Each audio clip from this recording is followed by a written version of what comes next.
after we get all of these initial ones completed, and then figure out like what would be best moving forward. How do we update these? How do we add to the library as new topics come up? That kind of thing. Yep, But indeed. they've been amazing so far.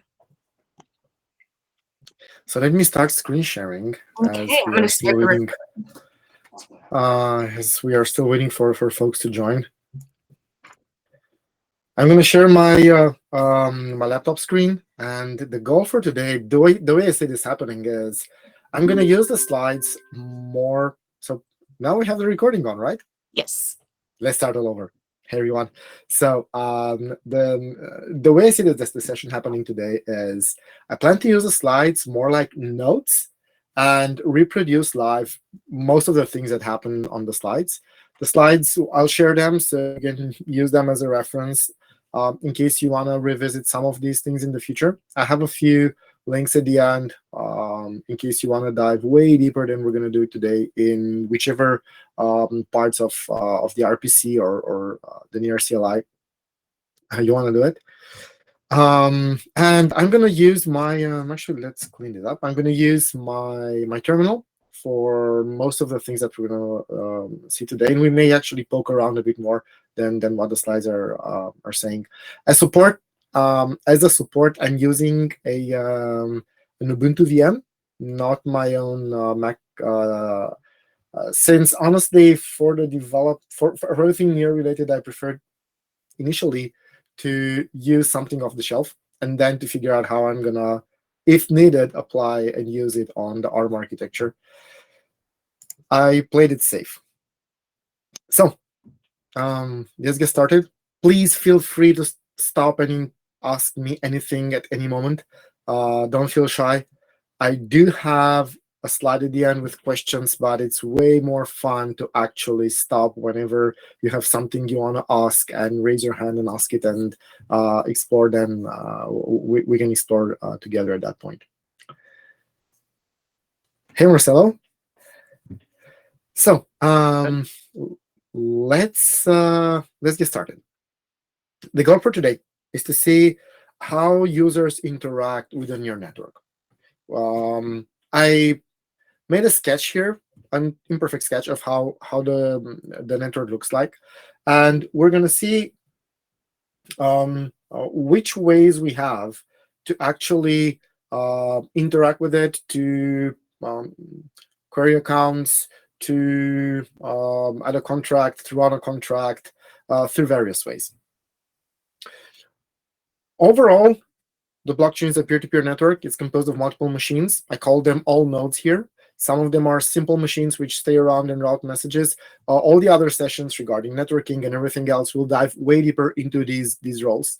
Some of these machines have an active role in creating the blockchain and in moving the blockchain forward by adding new blocks to it. And those are the chunk and the block producers. We call them validators, but in the interest of space, actually, I call them nodes here. We have the special archival nodes, which are supposed to store an archive of everything that happened in the past when they work, and they usually work.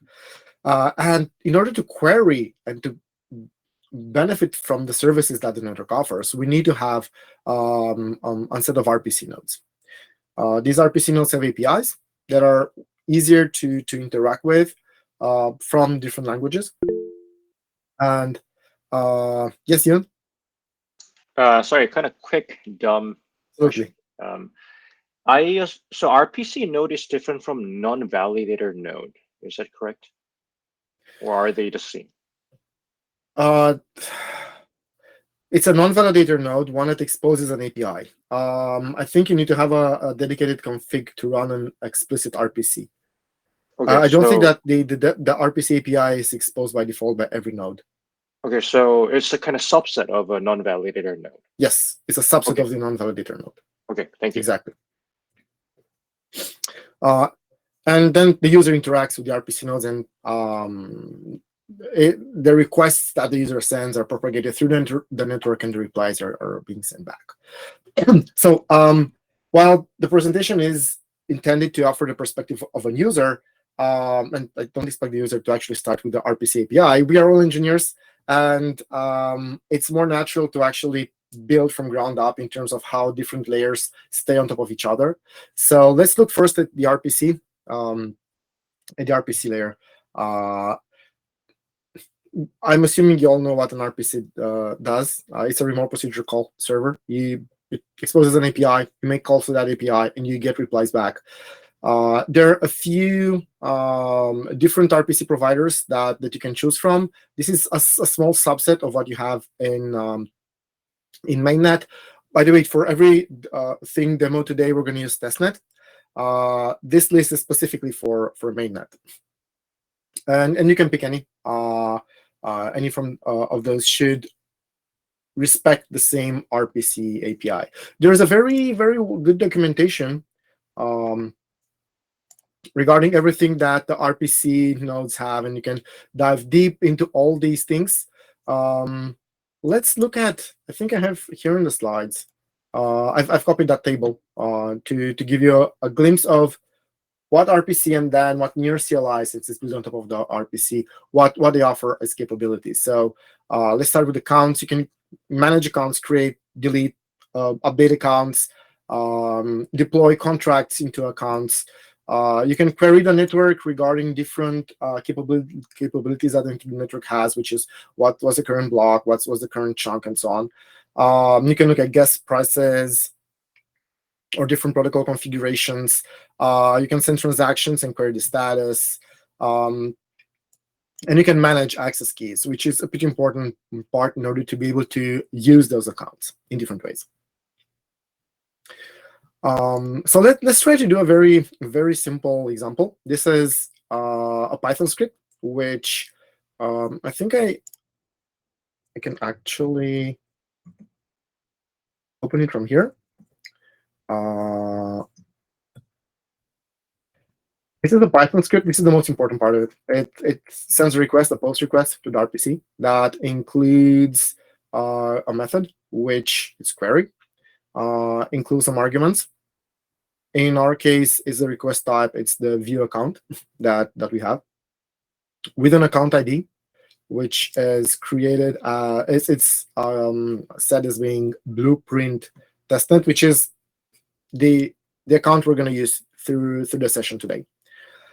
And let's see what happens when we run this.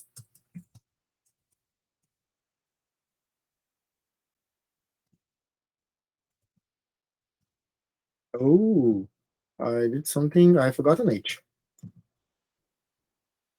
There we go. Nothing that spectacular, but if we look at it here, we actually get a piece of information that we will see later on in the near CLI. For example, the amount is the amount of near in Yocto that the account has. This is the hash of the block and the height of the block when the account was created, and a few other things that are placed here. Again, we're going to look at this information from the near CLI's perspective a bit onwards. There are other things that we can do here. For example, another thing that you're going to see later on is playing with a list of keys that are configured in an account and offer access to that account. So we can actually list the full list of keys. If we're going to execute it again, we're going to get the public part of all the keys that are configured and the type of access that they have. In this case, it's access key, as you can see here, for most of them. So that's the RPC API. Again, in the documentation, there's a very, very detailed information together with examples of how you can run it and everything. So you can quickly put things together in case you want to play with it. As I said, this is the first layer of interaction with the network. Now, let's move on to the juicy part, or to the more user-friendly part, to be honest. Near CLI. Near CLI is built actually on top of a JavaScript API. It's a library. It's a library that makes it easier to interact with the RPC nodes. So think of it as the client side code which runs, interacts with the RPC, and offers an easy-to-use interface, hiding a part of the complexity, doing the heavy lifting inside the library, so that as a user, you don't need to handle all those complicated, not complicated, but all those cumbersome things that you've seen in my Python script earlier. This library can be used in a browser or in a Node.js runtime. In a Node.js runtime, exactly where the Near CLI use it, and it gives you the same capabilities that we've just seen on the RPC API, which is interacting with accounts to do transactions, sending tokens, to deploy contracts, to inspect, to create or delete accounts, to do all the regular operations. Near CLI is built on top of it, and it's a fully featured Node.js command line interface. It's way easier to use than the Python script, or obviously than the library. And we're going to see a few examples, and we're going to play with it in the subsequent slides. Again, it's the same type of functionality that's exposed at this layer as well. So let's start first with how you install it. Now, I have it installed on my machine. You need first to install npm, which is a Node package manager, a Node.js package manager. And once you've done that, at least in my case, it was with the Debian package manager that I've installed it, if I recall correctly. If you want to install it on a Mac, I think you can install it with Brew. But if, let's see. I think I've installed it with, yep, apt-get installed. And once you have that installed, the first thing that's very useful to do is to actually specify the environment you want to use the Near CLI with, which is testnet, mainnet, or guildnet. And you can do that by exporting an environment variable, which I have configured to testnet. And then you just call Near, and you have the CLI fully available. If you look at it, you're going to see the same type of functionality that I've mentioned with managing keys, or calling a contract, viewing a certain contract, viewing the state of an account, logging in. Let's start actually with logging in.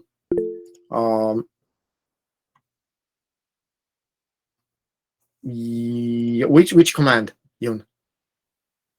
Actually, you know what? I can do it like this. Let me do it with anyone with a link, can view, can comment, and I can share the slides here.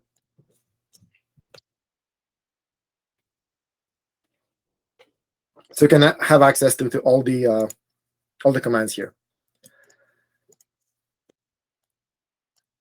This is a summary of the let's say the most relevant commands for an end user. There are others as well for more proficient advanced users, but what you usually have is managing the keys, as I said, managing accounts, managing contracts, deploying, doing the dev deploy, call, view state, doing transactions, seeing information around the network validators, for example, and proposals to see which are the nodes that want to become a validator in the next epoch.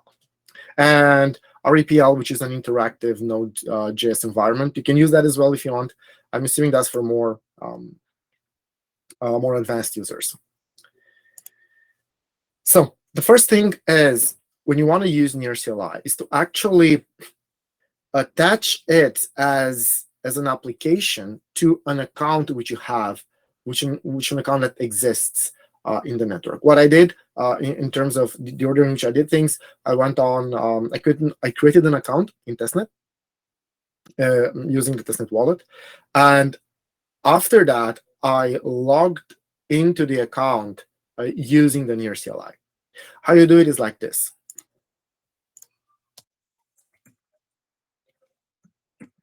Let me copy paste it. You write Near login, and What happens behind the scene is the following. Locally, if you don't have any public-private key pair of the near CLI instance you're running on your machine, you're going to have one created for you. And at that point, once you have one, you need to attach that key to your account. The way you do it, if you're running on the same machine, you get a pop-up window with a browser that takes you to Testnet Wallet. Since I'm running on a different machine, this is via SSH. It doesn't work for me. So what I'm going to do, I'm going to just copy this link. By the way, look at the link, what it says. It says like this. It opens Testnet, and it adds a referrer, which is near CLI. It adds as a parameter the public key of the key pair that we're going to use, and is the one here. And then it wants to add that to the account. And if it succeeds, then it tries to redirect to a local IP, which won't work since, again, this is via SSH. So I'm copy pasting that link manually. Now, this is the page from Wallet, where I'm logged via Wallet into my account, and I'm adding access for the near CLI that will be able to use my account. And this is, by the way, you can pay attention here. This is full access. We're going to talk about it a bit later, but offers basically full control over the account. So always be careful when you're doing it. If it's a testnet, it's likely less impactful. If it's a mainnet, you need to be really careful when and to who you're offering a full access. So you can see here the full list of things that the app is allowed to do. In the app, by the way, it's the near CLI that I have on my machine. It asks me my name again, the account name again, to make sure that I really intend to do this. And now everything went well. Unfortunately, due to the setup, I don't see a very fancy page at the end. But let me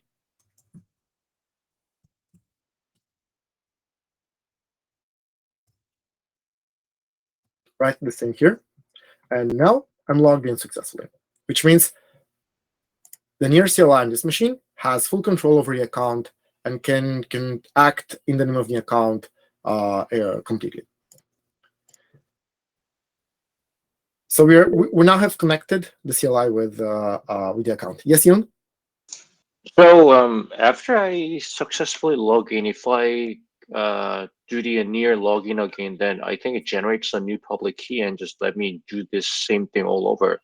Is it? Yes. Is it expected? Yes, it overrides the key. I see. The key is here. Let me see. Let me show you. No, it's a hidden folder. The key is in your credentials.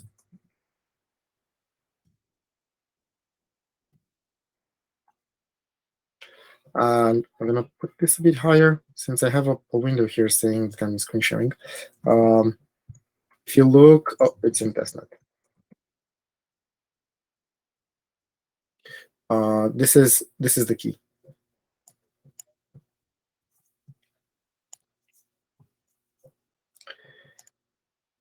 So what we can do, the easiest thing that we can do is to actually read the state of a certain account. So let's do that. This is the reply that we're getting. And if you recall, it's the same type of information we got back from the RPC, which is the amount of tokens that the account has, which is in Yoctonir. And this is formatted in a more human-readable way. The hash of the block where the account was created and the block height, a few very high-level information around the block. What we can do on top of it, if we want to have view of what happens behind the scene, is to add -v from Verbis. And we're going to see the endpoint that was used as an RPC, and then other contextual parameters regarding the network that we're having, which is wallet and helper. The network name is the one that we configured through the environment variable, and the account ID that we're using. You can add -v to every query. It will give you a bit more information. And that's what we have on this slide as well.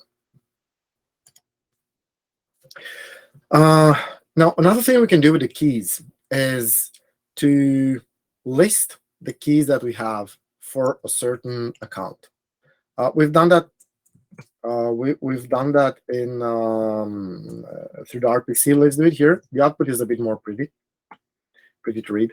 So this is the full list of keys that was added for the account Blueprint testnet. Let's see the key that I have here.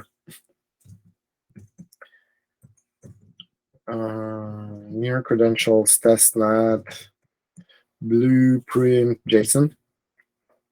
So this is my local key. The public one ends with RUI, as you can see, which is exactly this one, RUI.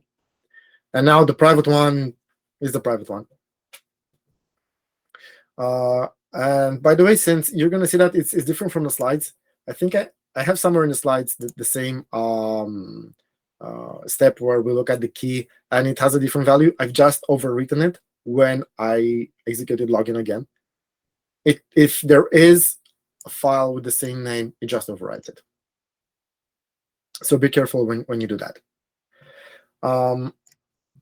I mentioned about the key types. As you can see here, all keys that I have in this account are full access keys from various moments when I played with the CLI. And they offer, as I mentioned, they offer full control over the account. They can do anything. An alternative to it is, and actually we use that more frequently when we are deploying and executing smart contracts, is a function call key, which allows only a limited number of operations to be executed on behalf of the account. And those reside to non-payable methods. So you can't change token balance with the function call keys.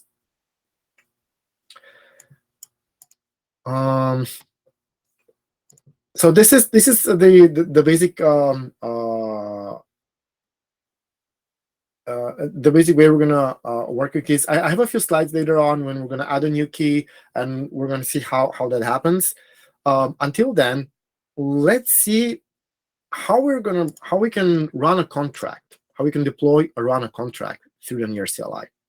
So if you look in the documentation, you can see there is a pre-existing contract that you can play around with, which is this one, the guest book testnet, and we can add a message in that guest book. Hello from Near CLI demo or session. So I'm using my account, my Blueprint testnet account, and I'm making a call to the contract that stays into the guest book account. And from that contract, I'm calling the add message method. Now, as you've seen in the session regarding contracts that Anthony had, you can only add one contract per account, and the name of the contract becomes the name of the account. So in this case, if you think about it naturally, when you make a call, you want to specify the contract you're calling and then the method from the contract, and the contract you're calling is exactly the name of the account that deployed the contract. So that's why we have account names here as well. And in the end, you have the account ID that makes the call, which is the account ID we just logged in earlier. So you get the transaction that captures the call. So we can have a quick look at it.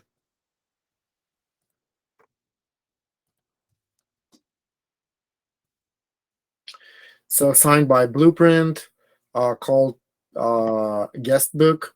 We can see the block hash and the arguments that we sent. Hello from the Near CLI session, and a few other data, how much gas it consumed and everything. So let's see if it worked. Let's see if we were able to add our string in the guest book. there are two ways in which you can call a contract. The actual call method allows you to do read-write operations, and the view method allows you to do only view operations. So let's see what are the messages. We're going to make a call to get messages.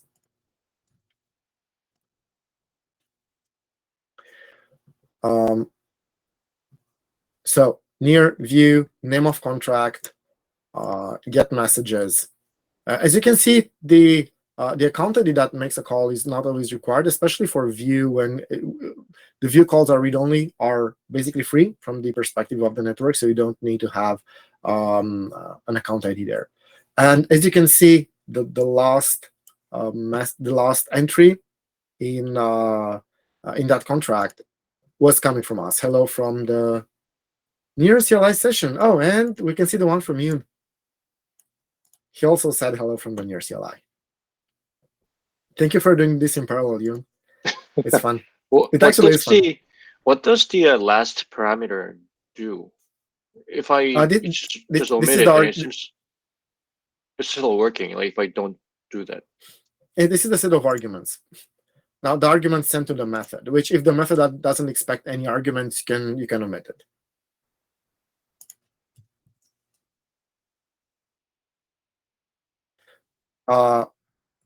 It depends on how you want. You can either place it like this, which is empty, no arguments, or you can omit it and you get the same thing. You can see here an example. This is a text field and then the string that we sent to the contract.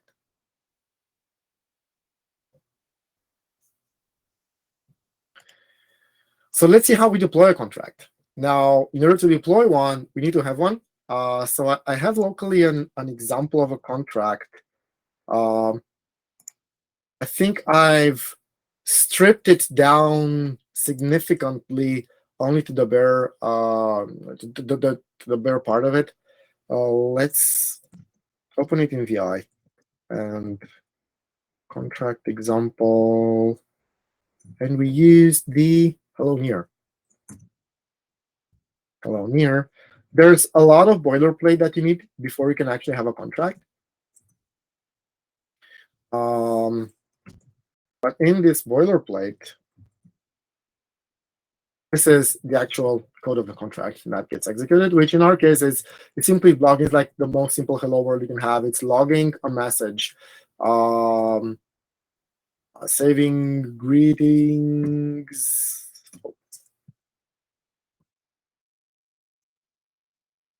From the demo session.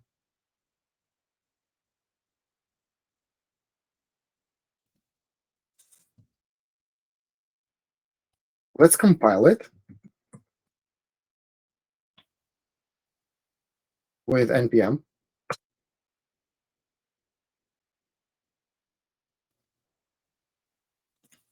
And it's gonna take the code and it's gonna compile it to WASM.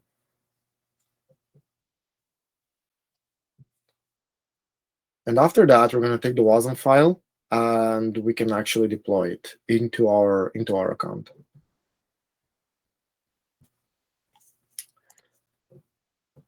So basically, what happens here is, if you look at the code, it's simply setting the greeting logs a text.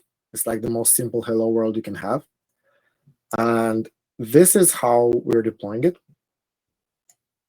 which is deploy. And then, actually, let me type the command first.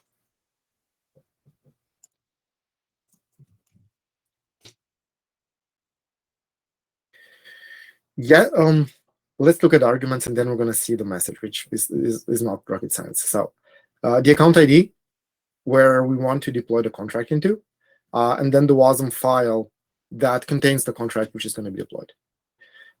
Now, there is already a contract deployed there, which I deployed earlier on. So it asks us if we want to override. Yes, we do. We want to override. And then an error occurred. Let's see what happens. No such file or directory. Oh. because I am in the wrong folder. Yes, Yoon. So does this mean that, let's say, if there's anyone who's depending on our smart contract, like by overriding this, that all of those can be broken, essentially, Yes. right? And we do not really, I guess this is the best thing or the most thing we provide to prevent that, like RMS, like this some like warning message, or is there anything else we do? I don't think there's anything else that we do. I see. So you need to be really careful. The error I had earlier was due to the fact that the path to the WASM file was wrong. I was in another folder than I was directly than I was expecting. So when I provided the correct path, it actually asked me the same thing. Hey, do you want to override? Yes, I want to override. It started deployment. It used the RPC testnet node. This is the transaction. You can look at it there. And we can actually make a call to that method.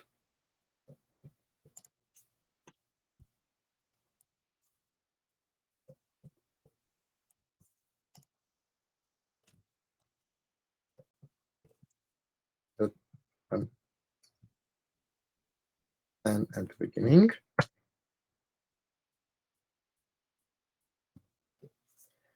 And then as you can see, we have the log line here.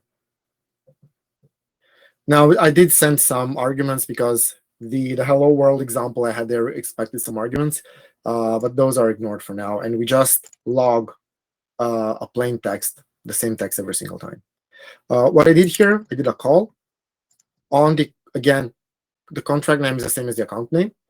The method is set greeting, which is the method you can see here.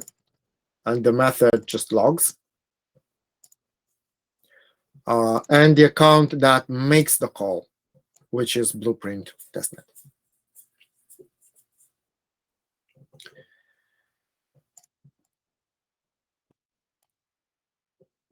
Let's see what else we can do. Oh, we can have a quick overview around the nodes in the network, the validator nodes, and the nodes that are proposed to join in the next epoch.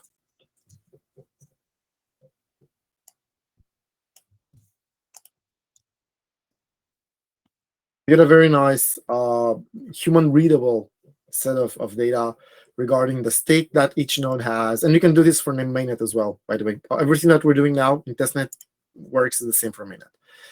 The percentage online. This information you can find it in Explorer as well. It's not specific to the near CLI, but you can get it in the CLI if you want to. The blocks expected to produce, chunks expected to produce, and so on. Yes, Yoon. Sorry for keep asking questions. It's fun. Is there That's a how the way, session is expected to happen.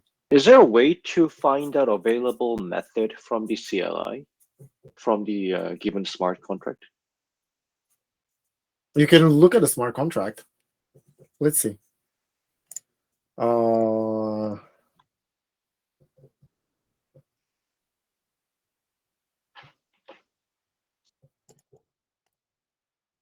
View state, view.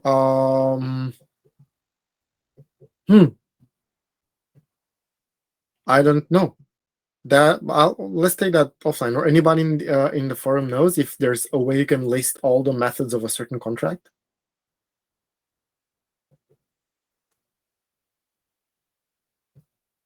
Okay, I'll take it as no. So what the CLI offers is deploy, dev deploy. By the way, dev deploy just skips the authentication part. It's easier if you want just to if you have a development account and you don't bother about the keys and you want to quickly deploy something to test, you can use dev deploy. Call and view. Call is you can invoke change review methods. You can just invoke view methods here. So this is like a read-write call. This is a read-only call. And view state returns the contract state. Let's see what ViewState says for us.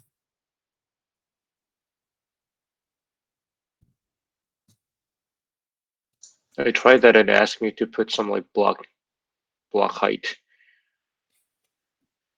Count ID and prefix.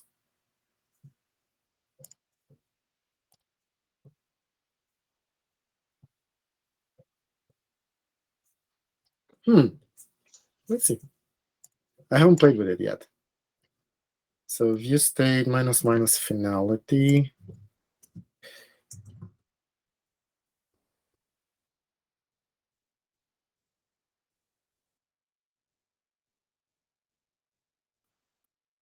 I'll take it offline. I have no idea what this is.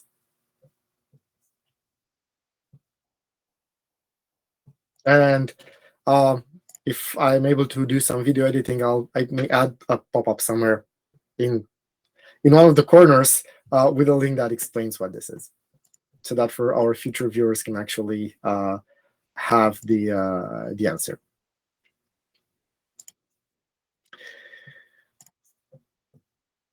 So let's move to managing keys, which is so far what we've seen in terms of managing keys is we have a local key. It's the one from Near Credentials that you've seen me listing so far. Near Credentials. You get a subfolder for each environment. I've only used it for I've only used it for testnet on this machine. This is where you get the keys that you have. Blueprint,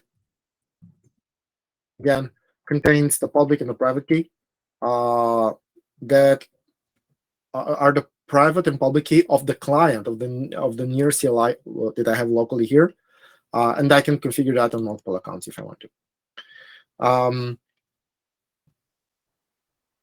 So, in order to create a key, there's the option Near Generate Key. That will create an implicit account, which means the name of the account that the key will use is going to be the hash of the public part. It's less human readable. If you want to play with it, fine. That it's exactly the key that you see here that you get. But I find it a bit more interesting or a bit more useful to use the named account. So let's try to do this. Let's try to generate a key, which is since we're with blue horse.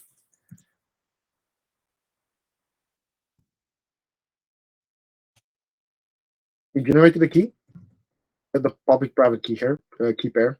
So if you look here, you're going to find the same structure.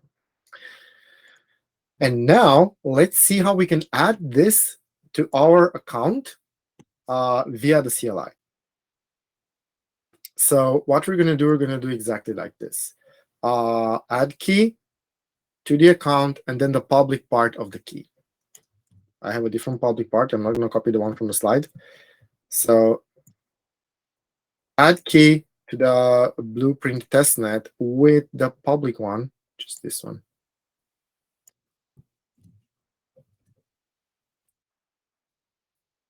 Adding full access key, and now that key exists in our account. So when we're going to list the accounts, the account, or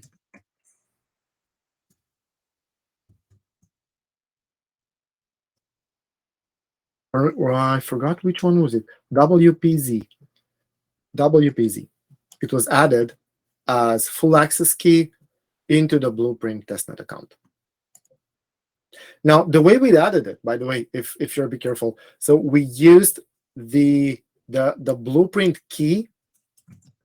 We used this one in order to gain full access control and to add the Blue Horse one. And now we can use the Blue Horse one as well if you want. So what we've done now, it's basically the same thing that happened in the browser initially when we logged in, and if you recall, going back a bit at the slide with the Near login, we had this very nice URL, which was exactly the public part of the key here. So it was basically the same operation that happened, but in a different way.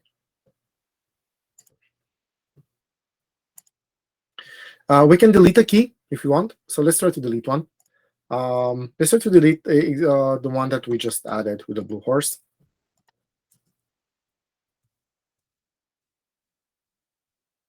I think the easiest way to compose is like this.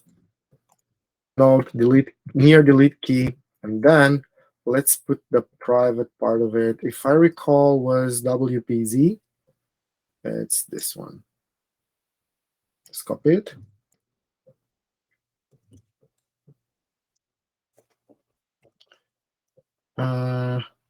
Account ID, obviously. From where do we want to delete it?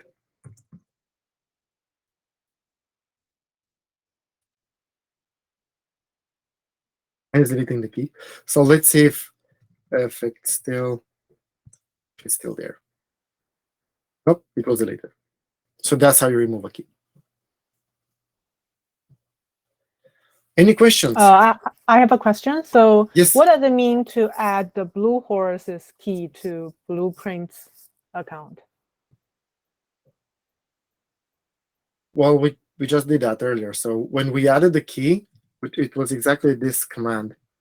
No, I mean, like, what does it mean for the Blueprint to have this key? Does it mean it can access Blue Horse account stuff, or does it mean something else? It means that the key, which was, let me list file. So the key that was listed in this file had access to the Blueprint account. I see, got it. I can take the key from here, move it to a different machine, and that machine will have access. Okay. Okay, got it. So it was just adding a new key there, and the key, and as long as I have the public part of the key, the file can exist anywhere. So it's less relevant. Yes, Yoon? So it sounds like, based on what you're describing, it's like creating a separate password for a same account, right? It doesn't. It is not like we're creating a whole new near account called Blue Horse. Exactly. The Blue Horse is the name of the file. Sure. Ideally, the name of the file should be the same one with the name of the account, so you can quickly use them. But you can. The name is less relevant. By default, near CLI looks for a file in this folder which uses the same name as the account. Let's see that. So if I do this, Blueprint testnet contains the key, the key that I have configured for the account. So if I'm going to move it to something like this. Now, blueprint.testnet.json no longer exists. Let's see if I can add the key. This is an operation that we've done earlier. And it's going to throw an error saying key not found.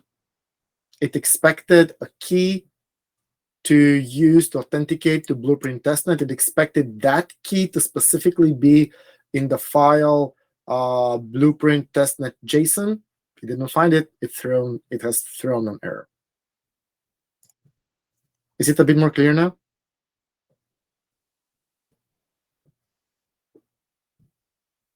Hope it is. So let's move it back. So when you're Yes. deleting a key, right, the Blue Horse key, did it actually delete the file as well? No, the file state, it deleted the Oh. key from the account, Sure. from Okay. the blockchain. Okay. So it removed the public part of the key from the Right. account. Sure. Okay. So the file still exists, and now it is up to The file still whoever the exists. caller to decide like whether they want to just keep the file or completely delete it. Okay. Exactly. So when you generate a key, you basically generate a generic public private key. Now what you do with it is separate from how you configure it into the account.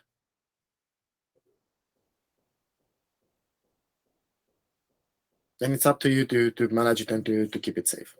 This is, for those of you that use SSH, this is a very similar system to the way SSH works and SSH keys work.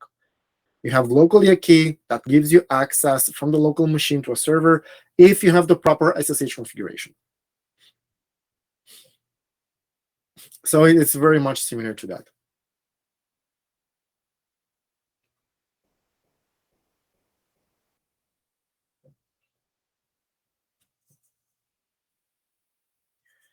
Okay. Any other questions? This kind of sums up what I had intended in mind for today. So anything else that you would like to talk about? I think that was maybe we just didn't find a way to do it, but it was pretty surprising to me. Like there is no easy way for a user to find out like what are the available method or what are the arguments that I need to pass to call a given smart contract. I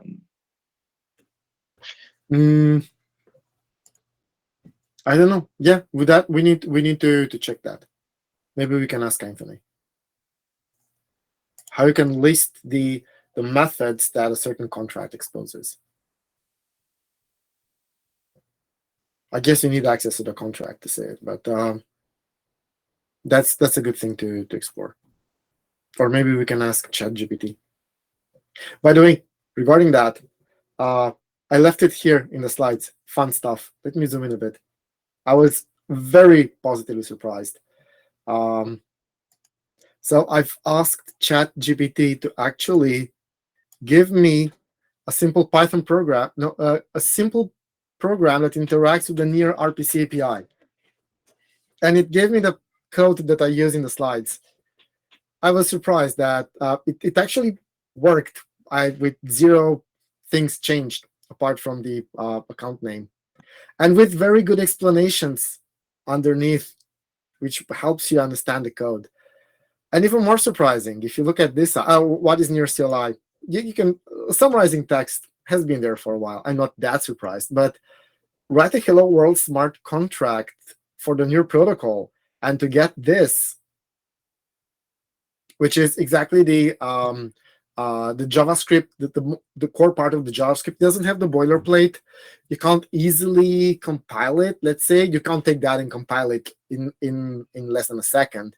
However, it's there, and it also tells you what are the CLI commands that you can use to deploy it, and then how to call it. So I'm surprised positively. I was not expecting things to progress that fast with AI.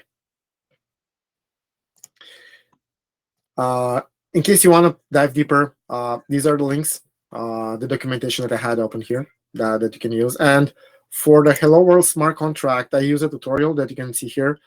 Basically, in less than 5 minutes, you can have that smart contract created with a boilerplate and everything, and you can compile it. And from there, you can just start building on top. So if you want to redo what I did, just follow the steps from here.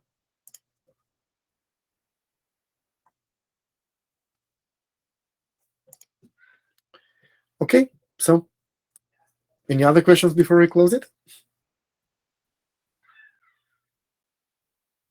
If not, thank you everyone for joining. Have a nice weekend, and look forward to chatting with you again.